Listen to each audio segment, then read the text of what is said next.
I just want to give an example of how this is used by the government, which is the Objective Sex Education Bill, which I introduced at first stage on the 29th of March 2018, and which passed with no one calling a vote, no one opposing it, on the 18th of April 2018.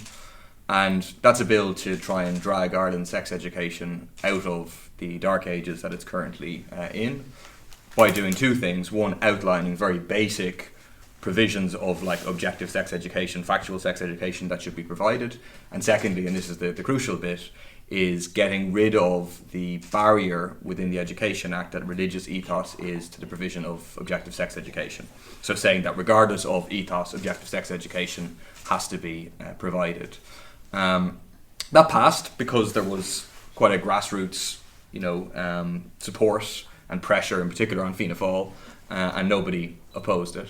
But the government indicated then that basically it wouldn't be getting a money message, and the reason they gave for that is like laughable.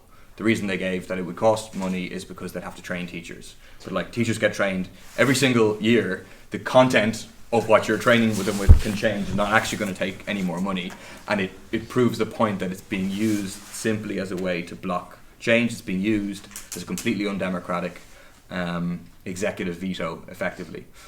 Since our bill passed second stage, the Education Committee has done a whole number of hearings on it, wrote a report, and that report concluded not just that the curriculum needs to be changed, which it does and which is ongoing, but also that the Education Act needs to be amended to remove the barrier of religious ethos. So all the parties have agreed that basically our bill needs to be passed, needs to be progressed, but instead the government is indicating they still won't give it a money message, they won't allow it to progress. And that's in the context of quite a malicious campaign of misinformation about the bill, about sex education by the far right in this country, which are trying to stir things up, suggesting all sorts of crazy things about what's contained inside the bill.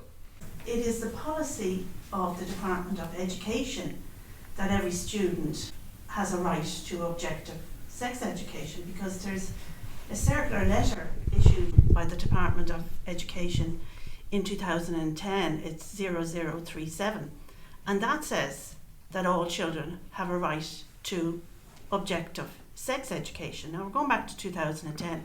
So circular letters are the policy of the Department of Education, and under the Education Act, all boards of management, etc., have to implement the policy of the minister at the time.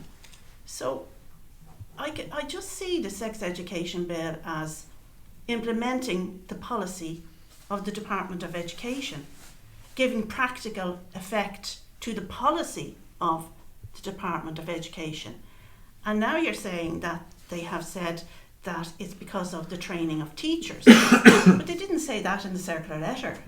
And even we can say that sex education needs an overhaul, but even just with the bill at the moment, you'd be telling schools that you have to deliver it objectively, so parents could feel confident that they could object to the school if there was an issue over the ethos running through it just at that.